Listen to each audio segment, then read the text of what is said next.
पिता परमेश्वर, हम आपका दिल से धन्यवाद करते हैं आपके महान प्रेम और अनुग्रह के लिए, क्योंकि आप हम पर अनुग्रह करते हैं। इसके लिए हम आपका धन्यवाद करते हैं। पवित्र आत्मा के लिए धन्यवाद करते हैं। पवित्र वचनों के द्वारा पवित्र आत्मा हमको आपके अनुग्रह में आगे ले जाता है, ताकि हमारा जीवन आपके अनुग्रह में आगे बढ़े और आपकी महिमा का कारण बने। इन सब बातों के लिए, इन योजनाओं के लिए प्रभु, जो आपने अपनी आत्मा के द्वारा हमारे लिए प्रकट की, हम आपका धन्यवाद करते हैं। हम प्रभु आपसे विनती करते हैं, इससे पहले कि हम आपके वचन को खोलें, पढ़ें, बोले, सुने और समझें, आपका पवित्र आत्मा हमारे हृदय में उपस्थित है, उसकी सामर्थ्य प्रकट हो, उससे हमें सामर्थ्य मिले और उसकी सामर्थ्य के द्वारा आपकी महिमा प्रकट हो और सारा आदर, सारी महिमा आपको मिले। धन्यवाद के साथ इस प्रार्थना को आपके इकलौते पुत्र प्रभु यीशु मसीह के नाम से मांगते हैं, आमीन। सबको जय मसीह की।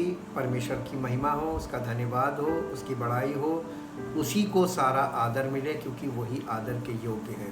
हम परमेश्वर को धन्य कहते हैं क्योंकि परमेश्वर धन्यवाद के योग्य है, महिमा के योग्य है, आदर के योग्य है, क्योंकि वो अपनी सामर्थ्य प्रकट करता है, अपने वचन में हमें ले जाता है पवित्र आत्मा के द्वारा, और पवित्र आत्मा उसके वचन की सच्चाई हम पर प्रकट करता है, खोलता है, ताकि हमारी वो लिखी हुई बातें परमेश्वर की आत्मा के द्वारा हमारे हृदय में स्थापित हो जाए और हमारा जीवन और सब सुनने वालों का जीवन परमेश्वर की महिमा का कारण हो। आज हम आपके साथ एक नए विषय को लेकर आए हैं और वो विषय बहुत महत्वपूर्ण है। उसके बिना हमारा उद्धार हो नहीं सकता।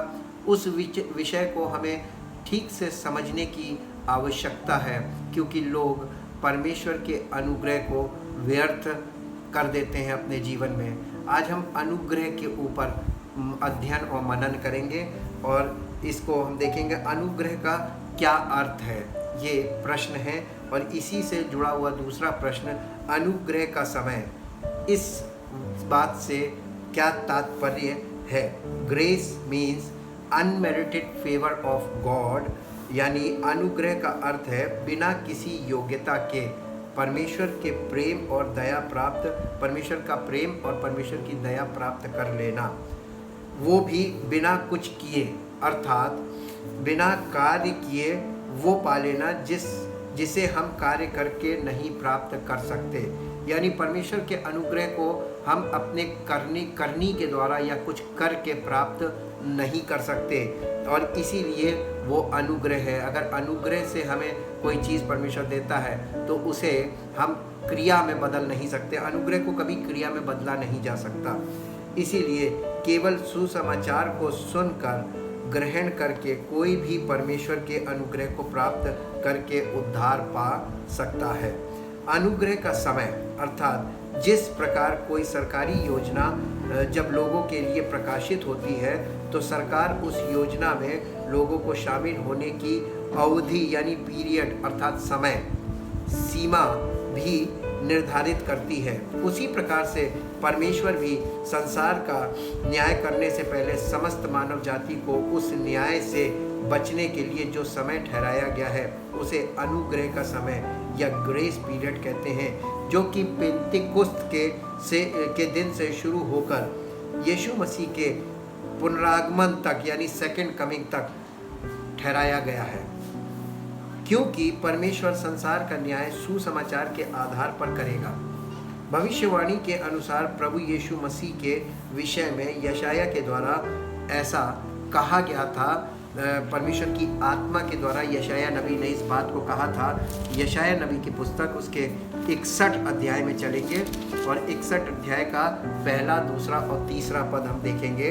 प्रभु यहोवा का आत्मा मुझ पर है, क्योंकि यहोवा ने सुसमाचार सुनाने के लिए मेरा अभिषेक किया और मुझे इसलिए भेजा है कि खेदित मन के लोगों को शांति दूं, कि बंदियों के लिए स्वतंत्रता का और कैदियों के लिए छुटकारे का प्रचार करूं, कि यहोवा के प्रसन्न रहने के वर्ष का और हमारे परमेश्वर के पलटा लेने के दिन का प्रचार करूं। दो प्रचार हैं, परमेश्वर के प्रसन्न रहने के वर्ष का और परमेश्वर के पलटा लेने के दिन का, और ये प्रचार दोनों एक साथ होना चाहिए। इसका अर्थ हम समझेंगे। परमेश्वर के प्रसन्न रहने के वर्ष का मतलब है ग्रेस पीरियड का प्रचार करूं, अनुग्रह के समय का प्रचार करूं और पलटा लेने के दिन का प्रचार करूं, यानी परमेश्वर के आने वाले न्याय का जो दिन है उसके विषय में लोगों को जागरूक करना। यानी प्रचार करने का मतलब है जागरूकता फैलाना कि सब विलाप करने वालों को शांति दूं और सय्योन के विलाप करने वालों के सिर पर की राख दूर करके सुंदर पगड़ी बांधूं कि उनका विलाप दूर करके हर्ष का तेल लगाऊं और उनकी उदासी हटाकर यश का ओढ़ना उड़ाऊं, जिससे वे धर्म के बांज वृक्ष और यहोवा के लगाए हुए कहलाएं और जिससे उसकी महिमा प्रकट हो। परमेश्वर की महिमा तभी प्रकट होगी जब हम परमेश्वर के आत्मा के चलाए चलेंगे, तभी इस तरीके का कार्य हमारे जीवन में परमेश्वर के सामर्थ्य के द्वारा होगा। और इसीलिए हम यशायाह नबी की पुस्तक उसके 61 अध्याय को इंग्लिश एम्प्लीफाइड वर्जन में भी देखेंगे। यशायाह नबी की पुस्तक उसका 61 अध्याय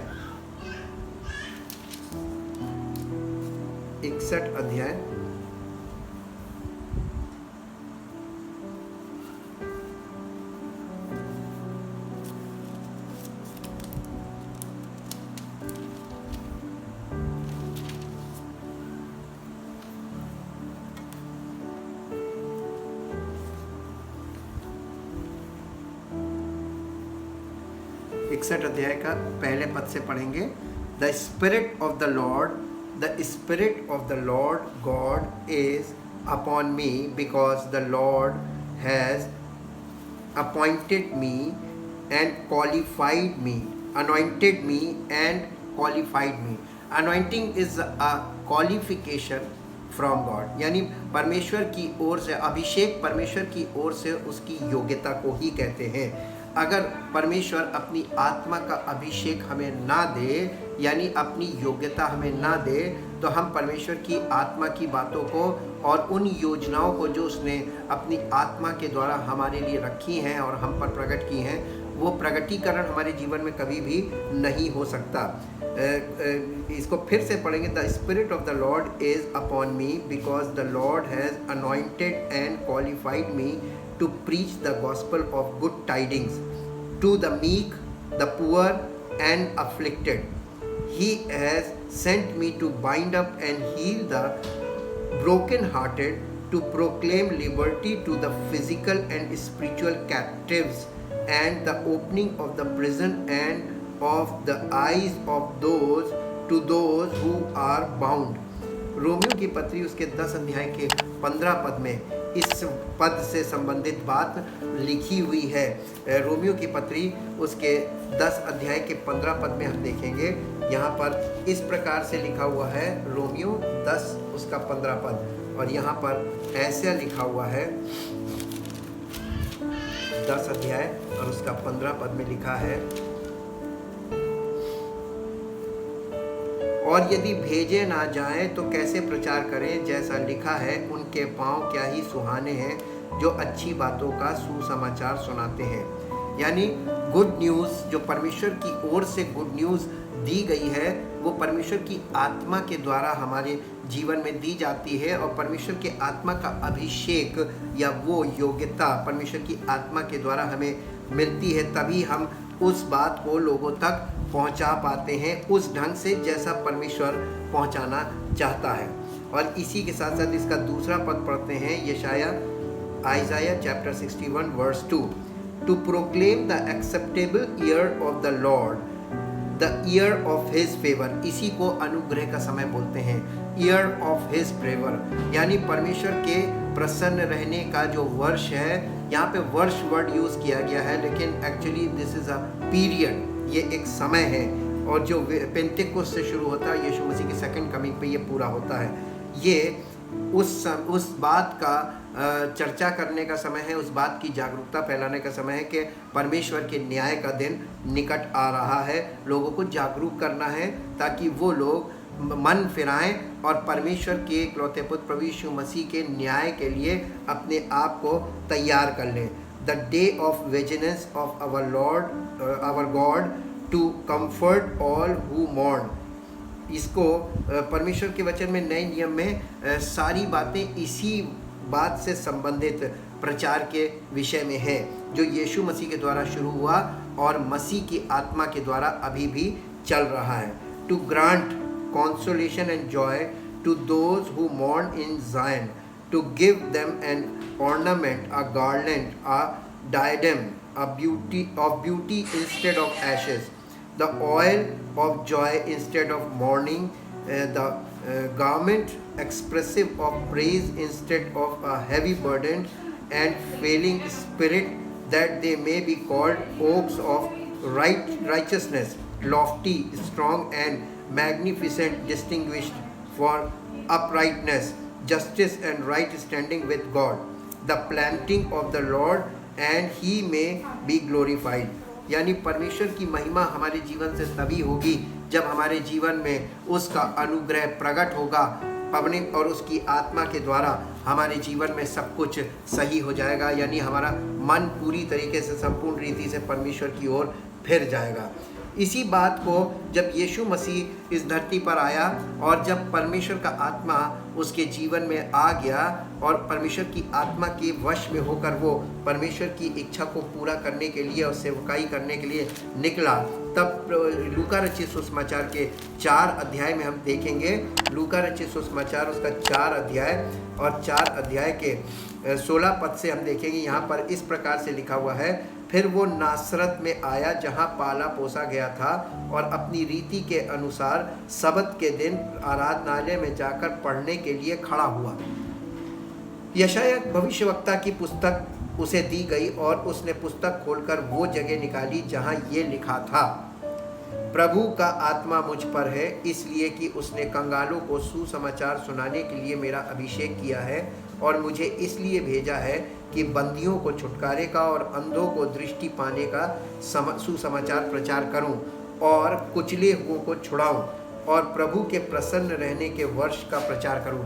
यीशु मसीह ने यहाँ पर आधी बात ही पढ़ी थी और आधी बात को पढ़ के क्योंकि वो शुरुआत कर रहा था और उसके बाद परमेश्वर की आत्मा ने उसके न्याय के दिन के विषय में, जब परमेश्वर की आत्मा उंडेली गई पेंतेकुस्त के दिन से उसके न्याय के दिन का प्रचार शुरू हुआ है। तब उसने पुस्तक बंद करके सेवक के हाथ में दे दी और बैठ गया और आराधनालय के सब लोगों की आंखें उस पर लगी थीं। तब वो उनसे कहने लगा, आज ही ये लेख तुम्हारे सामने पूरा हुआ है। अक्सर लोग इस पद को जब यशायाह में पढ़ते हैं तो इसे अपने आप पर लागू करते हैं कि हम वो व्यक्ति हैं जिसको अभिषेक मिला। जी नहीं, वो व्यक्ति यीशु मसीह था जिसको वो अभिषेक दिया गया, क्योंकि परमेश्वर के वचन के अनुसार हमें परमेश्वर ने अभिषेक नहीं दिया, हमें तो परमेश्वर ने अपने पुत्र की आत्मा दी है। क्योंकि परमेश्वर के वचन में ऐसा लिखा हुआ है इब्रानियों की पत्री के 1 अध्याय में, और वहाँ पर जो बात लिखी है इसे हमें समझने की ज़रूरत है कि इन अंतिम दिनों में हमसे पुत्र के द्वारा बातें की, जिसे उसने सारी वस्तुओं का वारिस ठहराया और उसी के द्वारा उसने सारी सृष्टि की रचना की। इब्रानियों 1 अध्याय का 2 पद है। यहाँ पर ये बताता है, ये पद ये बता रहा है कि परमेश्वर ने अंतिम दिनों में अपने पुत्र के द्वारा हमसे बातें की। इसका मतलब कि यीशु मसीह के समय से लेकर और उसकी दोबारा आने तक मसीह की आत्मा का ही प्रचार है, जिसे परमेश्वर ने इस बात का अभिषेक किया था और इस बात की योग्यता दी थी कि लोगों को सुसमाचार सुनाया जाए। क्योंकि सुसमाचार केवल सुनाना नहीं था, बल्कि सुसमाचार में जो बात बोल रहा था वो कि बंदियों को छुटकारे का संदेश था, ताकि जो कोई विश्वास करे उसे मसीह का आत्मा उसी समय छुटकारा भी देता है। अंधों को दृष्टि पाने का, ताकि लोग अंधे देखने लगे। तभी तो यीशु मसीह ने यूहन्ना बपतिस्मा देने वाले ने जब अपने चेलों को भेजा था और पूछा था कि उससे पूछो कि आने वाला तू ये कि हम किसी और की बाट देखें, तो उसने कहा था उससे जाकर कह दो कि अंधे देखते हैं, लंगड़े चलते हैं और कंगालों को सुसमाचार सुनाया जाता है। यीशु मसीह ने वही भाषा में जवाब दिया था जैसा भविष्यवाणी में लिखा हुआ है, ताकि यूहन्ना इस बात को समझ जाए, क्योंकि परमेश्वर का आत्मा उसके जीवन में था और वो उसकी बात को समझ सकता था। लेकिन आजकल के लोग, क्योंकि आत्मा का अभिषेक नहीं है, इसीलिए इन बातों की कनेक्टिविटी भी उनके पास नहीं है और इन बातों की अंडरस्टैंडिंग भी नहीं है। इसी में हम देखते हैं यूहन्ना रचित सुसमाचार उसके 5 अध्याय में आएंगे। यूहन्ना रचित सुसमाचार उसके 5 अध्याय में परमेश्वर ने भेद खोला है। 5 अध्याय और उसके 22 पद से 29 पद तक देखेंगे। यहाँ पर लिखा है, पिता किसी का न्याय नहीं करता परंतु न्याय करने का सब काम पुत्र को सौंप दिया है कि सब लोग जैसे पिता का आदर करते हैं वैसे ही पुत्र का भी आदर करें। जो पुत्र का आदर नहीं करता वो पिता का जिसने उसे भेजा है आदर नहीं करता। मैं तुमसे सच कहता हूँ, सच सच कहता हूँ, जो मेरा वचन सुनकर मेरे भेजने वाले पर विश्वास करता है अनंत जीवन उसका है और उस पर दंड की आज्ञा नहीं होती परंतु वो मृत्यु से पार होकर जीवन में प्रवेश कर चुका है। इसीलिए यहाँ पर ये बात लिखी हुई है, 25वें पद में लिखा, मैं तुमसे सच सच कहता हूँ कि वो समय आता है और अब है जिसमें मृतक परमेश्वर के पुत्र का शब्द सुनेंगे और जो सुनेंगे वे जिएंगे, क्योंकि जिस रीति से पिता अपने आप में जीवन रखता है उसी रीति से उसने पुत्र को भी ये अधिकार दिया है कि वो अपने आप में जीवन रखे, वरन उसे न्याय करने का भी अधिकार दिया है, इसलिए कि वो मनुष्य का पुत्र है। इससे अचंभा मत करो, क्योंकि वो समय आता है कि जितने कब्रों में हैं वे उसका शब्द सुनकर निकल आएंगे। जिन्होंने भलाई की है वे जीवन के पुनरुत्थान के लिए जी उठेंगे और जिन्होंने बुराई की है वे दंड के पुनरुत्थान के लिए जी उठेंगे। पुनरुत्थान 2 प्रकार का होगा, एक जीवन का पुनरुत्थान और एक दंड का पुनरुत्थान। यानी हमारे और आपके जीवन को का वो न्याय करेगा। जो काम हम इस देह में रहकर कर रहे हैं इसका न्याय परमेश्वर का इकलौता पुत्र करेगा, क्योंकि न्याय का आधार सुसमाचार होगा। और इसीलिए आज लोग बेफिक्र हैं और वो सुसमाचार को हल्के में ले रहे हैं। सुसमाचार को कभी भी हल्के में ना लीजिएगा, वो परमेश्वर की ओर से दिया गया वो आज्ञा है या वो नियम है जिसके द्वारा परमेश्वर हमारे सामने छुटकारे का संदेश दे रहा है। सुसमाचार हमारे छुटकारे का संदेश है, हमारे अनंत छुटकारे अनंत जीवन का संदेश है, यानी हमारी अनंत मृत्यु से हमें छुटकारा देने का शुभ समाचार है और उस पर हमें ध्यान लगाने की ज़रूरत है। इब्रानियों की पत्री उसके 12 अध्याय के 25 पद से 29 पद तक पढ़ेंगे। इब्रानियों की पत्री उसके 12 अध्याय में चलेंगे और उसके 12 अध्याय के 25 पद से देखेंगे, सावधान रहो और उस कहने वाले से मुंह ना फेरो, क्योंकि वे लोग जब पृथ्वी पर के चेतावनी देने वाले से मुंह मोड़कर ना बच सके तो हम स्वर्ग पर से चेतावनी देने वाले से मुंह मोड़कर कैसे बच सकेंगे। उस समय तो उसके शब्द ने पृथ्वी को हिला दिया, पर अब उसने ये प्रतिज्ञा की है, एक बार फिर मैं न केवल पृथ्वी को वरन आकाश को भी हिला दूंगा।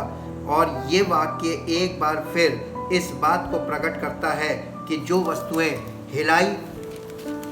हिलाई जाती हैं वे सृजी हुई वस्तुएं होने के कारण टल जाएंगी, ताकि जो वस्तुएं हिलाई नहीं जाती वे अटल बनी रहें। इस कारण हम इस राज्य को पाकर जो हिलने का नहीं कृतज्ञ हों और भक्ति और भय सहित परमेश्वर की ऐसी आराधना करें जिससे वो प्रसन्न होता है। परमेश्वर की आराधना नहीं करनी है, बल्कि ऐसी आराधना बोली जा रही है जिससे वो प्रसन्न हो। और आपको मालूम है प्रभु यीशु मसीह ने इस विषय में भी सत्य बताया है कि परमेश्वर ऐसे आराधना करने वालों को खोज रहा है, ढूंढ रहा है, जो आत्मा और सच्चाई से उसकी आराधना करते हैं। अर्थात सत्य का आत्मा, जिसे हम पवित्र आत्मा कहते हैं, परमेश्वर ने हमें सत्य का आत्मा इसीलिए दिया है ताकि उसके द्वारा, उसके मार्गदर्शन में होकर, उसकी गाइडेंस में होकर, उससे सीख कर, उसके द्वारा सिखाए जाने के द्वारा हम उसकी गाइडेंस में आराधना करें, हम यानी आत्मिक आराधना करें और परमेश्वर की आत्मा की उपस्थिति में जीवन व्यतीत करें और परमेश्वर की आत्मा की उपस्थिति में बने रहें। यही हमको बताया जा रहा है, क्योंकि हमारा परमेश्वर भस्म करने वाली आग है। उसके न्याय के विषय में बता रहा है परमेश्वर के से हमें कितना डरना चाहिए, क्योंकि अगर हम उसके साथ खेल खिलवाड़ करेंगे तो हमारा जीवन बहुत भयानक दंड का कारण बनेगा। इसीलिए परमेश्वर के वचन में रोमियो की पत्री में ध्यान देने वाली बात है। रोमियो की पत्री और उसके 2 अध्याय में आएंगे और 2 अध्याय के 4 पद में इस प्रकार लिखा है, क्या तू उसकी कृपा और सहनशीलता और धीरज रूपी धन को तुच्छ जानता है? क्या ये नहीं समझता कि परमेश्वर की कृपा तुझे मन फिराव को सिखाती है, पर तू अपनी कठोरता और हठीले मन के कारण उसके क्रोध के दिन के लिए, जिसमें परमेश्वर का सच्चा न्याय प्रकट होगा, अपने लिए क्रोध कमा रहा है? वो हर एक को उसके कामों के अनुसार बदला देगा, जो सुकर्म में स्थिर रहकर महिमा और आदर और अमरता की खोज में है, उन्हें वो अनंत जीवन देगा। पर जो विवादी हैं और सत्य को नहीं मानते वरन अधर्म को मानते, उन पर क्रोध और कोप पड़ेगा और क्लेश और संकट हर एक मनुष्य के प्राण पर जो बुरा करता है आएगा, पहले यहूदी पर फिर यूनानी पर। परंतु महिमा, आदर और कल्याण हर एक मनुष्य को मिलेगा जो भला करता है, पहले यहूदी को फिर यूनानी को, क्योंकि परमेश्वर किसी का पक्षपात नहीं करता। इसलिए आपने परमेश्वर के स्वभाव को भी देखा, उसकी इच्छा को भी देखा जो यहाँ पे प्रकट की गई है। सुसमाचार पर आधारित न्याय होगा और जो कोई परमेश्वर के सुसमाचार को ग्रहण नहीं करेगा, उसके इकलौते पुत्र पर विश्वास नहीं करेगा, उसके उद्धार की शक्ति को नहीं मानेगा, वो व्यक्ति परमेश्वर के क्रोध के दिन के लिए यानी उस न्याय के दिन के लिए परमेश्वर का क्रोध कमा रहा है और उसका क्या हाल होगा।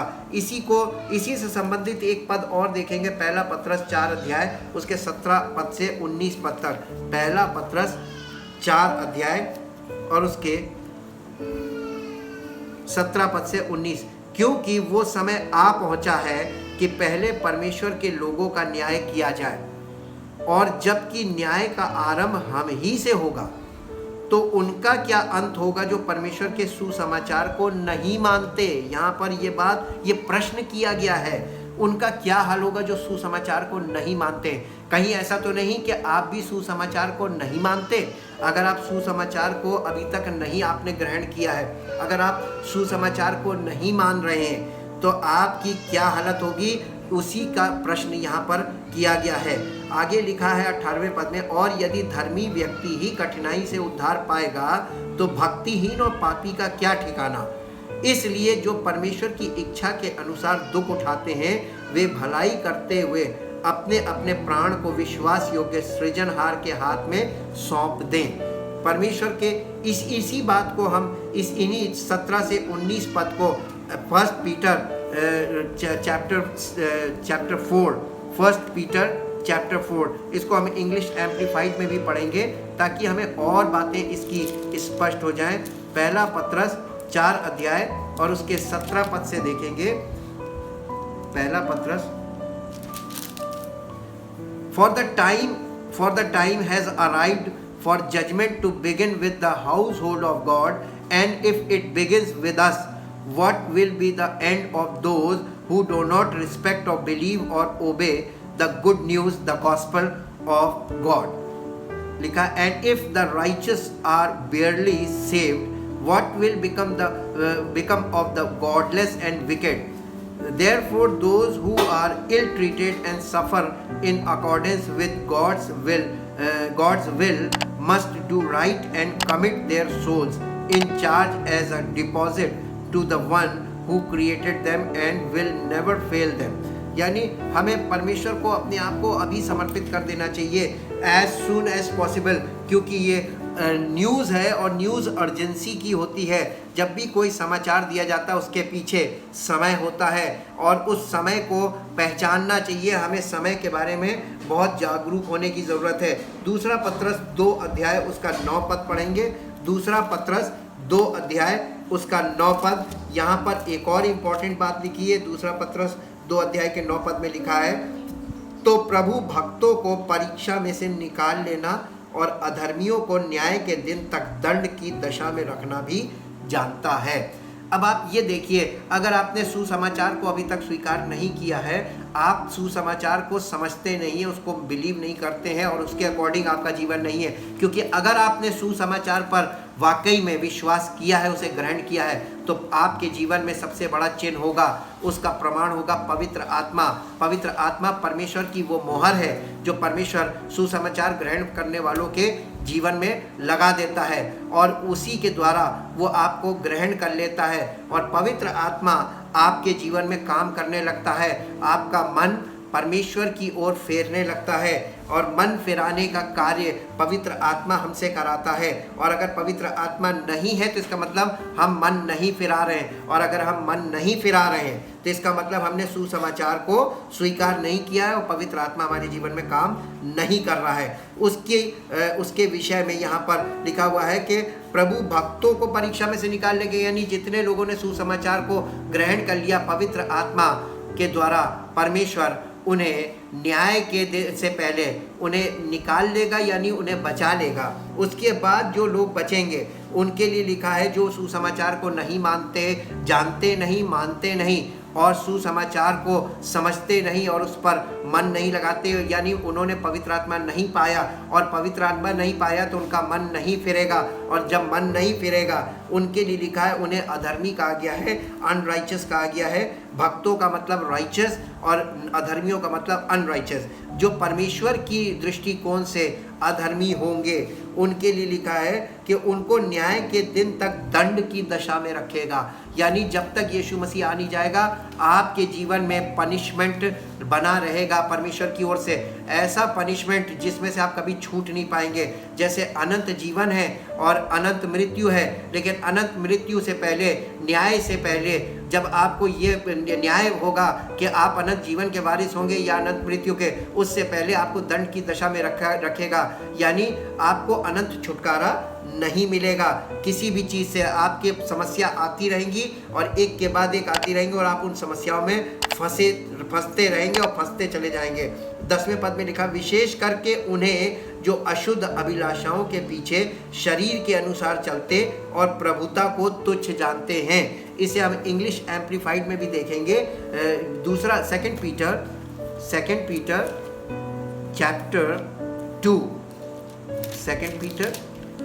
Chapter 2 9 and 10. 2 Peter chapter 2 verse 9 and 10. Now if all these things are true, then be sure the Lord knows how to rescue the godly out of temptations and trials, and how to keep the ungodly under chastisement until the day of judgment and doom. यानी चैस्टिसमेंट का मतलब होता है कि उसको punishment देना, उसको punish करना। परमेश्वर उन्हें पनिशमेंट की दशा में रखेगा। कब तक? Until the day of judgment and doom. जिस दिन तक न्याय का दिन नहीं आएगा तब तक उन्हें दंड की दशा में बनाए रखेगा। और उसके बाद 10वें पद में लिखा है, and particularly those who walk after the flesh, यानी जो शरीर के अनुसार चलते हैं, परमेश्वर की आत्मा के अनुसार नहीं चलते हैं।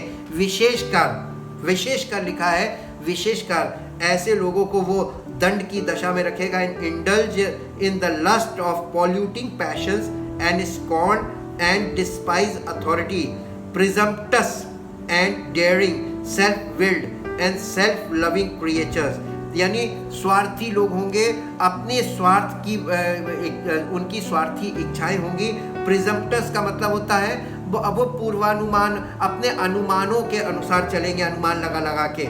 दे scoff at and revile dignitaries glorious ones without trembling, यानी वो उनके साथ परमेश्वर, हिंदी में लिखा हुआ है इसका 10 पद, विशेष करके उन्हें जो अशुद्ध अभिलाषाओं के पीछे शरीर के अनुसार चलते और प्रभुता को तुच्छ जानते हैं। प्रभुता को तुच्छ जानना भी, इसकी भी सज़ा होगी। और प्रभुता को तुच्छ जानने का मतलब सुसमाचार को स्वीकार ना करना, और सुसमाचार को स्वीकार ना करने के कारण पवित्र आत्मा का गिफ्ट उनको नहीं मिलेगा, पवित्र आत्मा का दान नहीं मिलेगा, और ऐसी दशा में वो दंड की दशा में बने रहेंगे। दूसरा पत्रस 3 अध्याय उसका 18 पद पढ़ेंगे। दूसरा पत्रस उसका 3 अध्याय में आएंगे, 3 अध्याय और उसका 18 पद। यहाँ पर इस प्रकार से लिखा हुआ है 3 अध्याय के 18 पद में, पर हमारे प्रभु और उद्धारकर्ता यीशु मसीह के अनुग्रह और पहचान में बढ़ते जाओ। यीशु मसीह के अनुग्रह में भी बढ़ते जाओ और यीशु मसीह की पहचान में बढ़ते जाओ। उसी की महिमा अब भी हो और युगान युग होती रहे। आमीन। आमीन का मतलब ऐसा ही हो। इसको हम इंग्लिश एम्प्लीफाइड वर्जन में भी देखेंगे। 2 Peter chapter 3, 2 Peter chapter 3 verse 18। 2 Peter chapter 3 verse 18 यहाँ पर इंग्लिश में लिखा हुआ है, but grow in grace, undeserved favour, spiritual strength and recognition and knowledge and understanding of our Lord and Savior Jesus Christ the Messiah. To him be glory, honor, majesty and splendor both now and to the day of eternity. Amen. यानी आज भी उसकी महिमा हमारे जीवन से हो, अभी भी हो और युगान युग होती रहे। यानी उस दिन तक जब तक हम अनंत जीवन में प्रवेश नहीं कर लेते हैं। ये यीशु मसीह के द्वारा ही संभव है, क्योंकि हम उस दिन तक अपने आप को नहीं बचा सकते। इसी दूसरे पत्रस 3 अध्याय के 9 पद को भी देखेंगे। यहाँ पर बहुत महत्वपूर्ण बात देखिए, प्रभु अपनी प्रतिज्ञा के विषय में देर नहीं करता जैसी देर कुछ लोग समझते हैं। यानी परमेश्वर अपने वायदे में देरी नहीं करता जैसी कुछ लोग समझते हैं। ये कौन सी बात कही जा रही है? कई बार लोग सोचते हैं हमने पानी का बपतिस्मा ले लिया, हमने यीशु मसीह पर विश्वास कर लिया, हमें पवित्र आत्मा क्यों नहीं मिल रहा है? परमेश्वर क्यों देरी कर रहा है? कितने कितने साल हो जाते हैं, हमें पवित्र आत्मा अभी तक क्यों नहीं मिला? ये परमेश्वर का वायदा है। परमेश्वर ने वायदा किया था कि मैं तुम्हें पवित्र आत्मा दूंगा, लेकिन पवित्र आत्मा देने के पीछे जो उसकी योजना है, उस योजना को ठीक से ना समझना, इस बात का ये बात उसकी योजना ना समझने वाले ही सोचते हैं। ये वो लोग हैं, प्रभु अपनी प्रतिज्ञा के विषय में देरी नहीं करता। ऐसे लोगों के लिए ये बात लिखी गई है जो लोग सोचते हैं कि परमेश्वर क्या देर है और पता नहीं क्यों देरी हो रही है। परमेश्वर क्या देरी नहीं है, देरी हमारी तरफ से है। हम सही ट्रैक पे होंगे और परमेश्वर के जैसा वो चाहता है वैसा ही करेंगे। राइट अंडरस्टैंडिंग जब तक नहीं होगी तब तक आप ऐसा नहीं कर पाएंगे, और जब तक राइट अंडरस्टैंडिंग नहीं होगी तब तक आपके जीवन में देरी बनी रहेगी। और इसीलिए आगे लिखा है, जैसी देर कुछ लोग समझते हैं परंतु हमारे विषय में धीरज धरता है। यही तो अनुग्रह है। परमेश्वर धीरज रखे हुए है। आज नहीं तो कल ये शायद समझ जाएगा, आज नहीं तो कल ये समझ जाएगा, आज नहीं तो कल ये समझ जाएगा। ये इस संगति से हट के कहीं ऐसी जगह जाए जहाँ पवित्र आत्मा की उपस्थिति है, वहाँ पर जाए तो शायद इसको समझ में आ जाए। परमेश्वर आपके लिए रास्ते तो खोल सकता है, आपको बुद्धि दे सकता है, लेकिन अगर आप उस बुद्धि के अनुसार चलें तभी तो आपको प्रतिफल मिलेगा। अगर आप उसके गाइडेंस को एक्सेप्ट ही ना करें तो आपको कहाँ से प्रतिफल मिल पाएगा? जैसी कुछ लोग, पर तुम्हारे विषय में धीरज धरता है। और परमेश्वर ये नहीं चाहता कि कोई नष्ट हो, वरन ये चाहता है कि सबको मन फिराव का अवसर मिले। परमेश्वर मन फिराव के लिए आप पर अनुग्रह किए हैं कि अब ये मन फिरा ले, अब ये मन फिरा ले। ये ग्रेस पीरियड काहे के लिए रखा गया है? मन फिराने के लिए रखा गया है। यीशु मसीह का के नाम से जिस प्रचार को होना था वो प्रचार था मन फिराव का प्रचार। यानी लोग अपने सब बुरे कामों से, अपनी सब बुरी आदतों से, अपने सब बुरी विचारों से, अपने गलत दृष्टिकोण से मन फिराएं। और मन फिराने का काम, क्योंकि मन फिराने का प्रचार ही नहीं हुआ, लोगों को लालच देने लगे कि यीशु मसीह ये देगा, आओ यीशु मसीह के पास आओ, यीशु मसीह ये देगा। लोग गलत सुसमाचार सुनाने लगे और गलत सुसमाचार का प्रभाव ये हो गया, भीड़ तो लग गई लेकिन परमेश्वर का आत्मा काम नहीं कर रहा है, क्योंकि जो लोग आए हैं वो गलत भावनाओं के साथ आए हैं, गलत उद्देश्य से आए हैं। वो यीशु मसीह से कुछ लेने आ रहे हैं, बल्कि परमेश्वर उन्हें जो देना चाहता है वो लेना नहीं चाहते। वो तो फिजिकल चीज़ें लेने के लिए आए हैं और फिजिकल बातों को सुनकर आए हैं। इसका मतलब लालच से आए हैं। मैंने आपको पहले भी बताया था, परमेश्वर के ने 10 हुक्म में भी एक हुक्म बोला था, तू लालच ना करना। जिस परमेश्वर ने हमें लालच करने को मना किया वो हमारे जीवन में लालच बर्दाश्त नहीं करेगा, क्योंकि नए नियम में ये लिखा हुआ है लालच बराबर मूर्ति पूजा के। अगर आप लालच करते हैं तो आप मूर्ति पूजा करते हैं, और लालची को परमेश्वर कभी कुछ नहीं देता, और परमेश्वर कभी किसी को किसी भी प्रकार का लालच नहीं देता है, क्योंकि परमेश्वर ये चाहता है कि लोग सच्चाई को ग्रहण करके आए, लालच से ना आए। और आप लालच से किसी को बुलाएंगे तो आपकी बोली व्यर्थ हो जाएगी, क्योंकि परमेश्वर आपके बोलने के अनुसार काम नहीं करेगा। परमेश्वर अपनी योजना के अनुसार ही काम करेगा, जो उसने पहले से ठहराया है उसी के अकॉर्डिंग काम करेगा, चाहे आप इस बात को माने या ना माने। आप कुछ भी कहें, आपकी सोच आपको धोखा दे सकती है, आपका दिल आपको धोखा दे सकता है, आपके अपने लोग आपको धोखा दे सकते हैं। आपको लगता है कि आप सही हैं, लेकिन आपका जीवन परमेश्वर के वचन के अनुसार अगर गलत है और परमेश्वर के दृष्टिकोण में गलत है, तो फिर वो गलत है। उसको हम और आप अपनी मर्जी से सही नहीं कर सकते हैं। तो हमें करना क्या चाहिए? अनुग्रह के समय का सदुपयोग करना चाहिए। इसीलिए पौलुस ने इफिसियों की पत्री को लिखा था, इफिसियों की कलीसिया को पत्री में लिखकर कहा था, अवसर को बहुमूल्य समझो। यानी आपको जो समय मिला है, जो अपॉर्चुनिटी मिली है, आपको जो मौका मिला है, इसको बहुमूल्य समझो, क्योंकि आपके लिए परमेश्वर अपना अनुग्रह रखे हुए, यानी ग्रेस पीरियड है, कि आप अभी भी मन फिराकर परमेश्वर की योजना में शामिल हो सकते हैं। अन्यथा न्याय के दिन हो सकता है कि आपको बहुत बड़ा धक्का लगे। उससे पहले आपके पास यह अवसर है कि आप अपना मन फिरा सकते हैं। तीतुस की पत्री में उसके 2 अध्याय में चलेंगे। तीतुस की पत्री और उसका अध्याय 2 और 2 अध्याय का 11 पद पढ़ेंगे।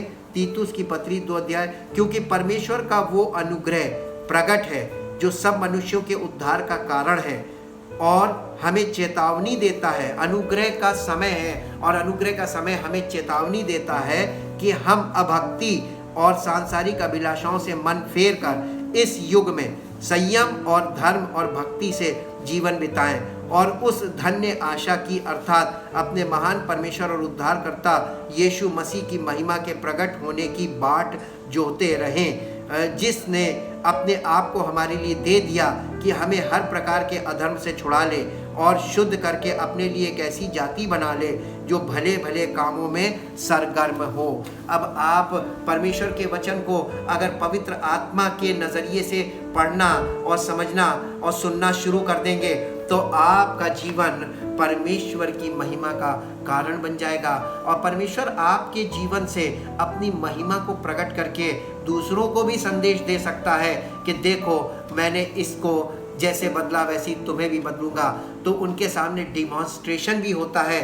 प्रचार केवल मुंह से नहीं करना है, हमारा जीवन परमेश्वर के वचन के अनुसार डिमॉन्स्ट्रेशन में डेवलप होता जाना चाहिए, ताकि हमारे जीवन से परमेश्वर को महिमा मिले और उसका नाम ऐसा महिमा पाए कि परमेश्वर वो जो करने को कह रहा है उसे हमारे जीवन में करके दिखा रहा है, ताकि हम लोगों के सामने एग्जाम्पल बने, आदर्श बने, और परमेश्वर के इकलौते पुत्र प्रभु यीशु मसीह की महिमा हमारे जीवन से प्रकट हो। यही तो वो चाहता है, और इसी के लिए उसने सुसमाचार हमें दिया है। अगर आज आपको लगता है कि आपने अभी तक सच्चा सुसमाचार नहीं सुना और नहीं समझा, तो सच्चा सुसमाचार ये है कि आपके कार्यों से परमेश्वर मजबूर नहीं है, और ना ही आपके कहने से वो कुछ करता है। परमेश्वर अपनी मर्जी का मालिक है, और परमेश्वर अपनी इच्छा के अनुसार कार्य करता है। उसके बारे में लिखा है, वो अपनी इच्छा और मत के अनुसार कार्य करता है। जो उसने पहले से ठहराया है उसके अकॉर्डिंग काम करता है। इसमें ये जो लिखित वचन है, ये परमेश्वर की इच्छा भी बताता है और उसके मत को भी बताता है। और ये वचन है जो हमें ये बताता है कि जिस परमेश्वर ने जो कुछ बोल दिया है, जो इसमें कलमबंद है, परमेश्वर इसी के अकॉर्डिंग काम करेगा। और इसमें हम और आप अपनी सोच को नहीं मिला सकते, हम और आप अपनी साइकोलॉजी इसमें ना मिलाएं, अपनी भावनाओं को इसमें ना उंडेल दें, बल्कि अपनी भावनाओं को काबू करके परमेश्वर के मसीह का आज्ञाकारी बनाएं। हमारी भावनाएं बहुत ज़्यादा हो जाती, कभी कभी इतनी ज़्यादा हो जाती हैं कि वो यानी हम बहुत ज़रूरत से ज़्यादा भावुक होते हैं, ये भी एक डिसऑर्डर है और आत्मिक व्यक्ति में ये डिसऑर्डर नहीं होना चाहिए। इसलिए आइए अपने जीवन का समर्पण उसके आगे करें और अपनी भावनाओं को किनारे रख के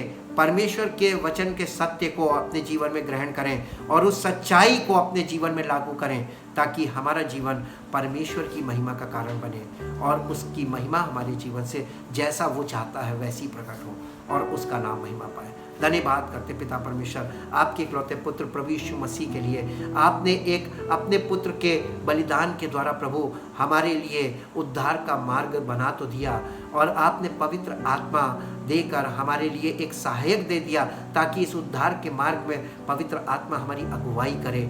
इसलिए प्रभु आपने तो अपनी ओर से सब कुछ इतना सरल कर दिया कि इसमें हमें कुछ भी करना नहीं है, लेकिन फिर भी प्रभु आज लोगों की सोच ऐसी हो गई है, लोगों की मानसिकता ऐसी हो गई है कि लोग आपकी सच्चाई को झूठ समझते हैं और जो मनुष्यों के द्वारा बताई गई विधियां हैं उन्हें वो सच मानते हैं। हे प्रभु, अनुग्रह करने वाले परमेश्वर, आपसे विनती करते हैं कि जो लोग आपकी इच्छा के अनुसार बुलाए हुए हैं, जिनके नाम आपके पुत्र प्रभु यीशु मसीह के जीवन की पुस्तक में लिखे हुए हैं, उन्हें छुड़ाने के लिए आप ही की सामर्थ्य कार्य कर सकती है। हम तो लोगों को सिर्फ संदेश दे सकते हैं, हम संदेश वाहक हैं, हम एक मैसेंजर हैं, लेकिन प्रभु असली काम तो आप करते हैं। हम चाहते हैं कि पवित्र आत्मा जब वचन को सुने लोग, तो उनके जीवन में पवित्र आत्मा की सामर्थ्य प्रकट हो, उनके हृदय में पवित्र आत्मा की सामर्थ्य के द्वारा वो परिवर्तन आए, उनका हृदय परमेश्वर की ओर फिरे और वो उद्धार पाएं और वो परमेश्वर के इकलौते पुत्र की महिमा का कारण बने और सारा आदर सारी महिमा आपको मिले और प्रभु का नाम महिमान्वित हो। धन्यवाद के साथ इस प्रार्थना को आपके इकलौते पुत्र प्रभु यीशु मसीह के नाम से मांगते हैं, आमीन। परमेश्वर आपको आशीष दे। Praise the Lord.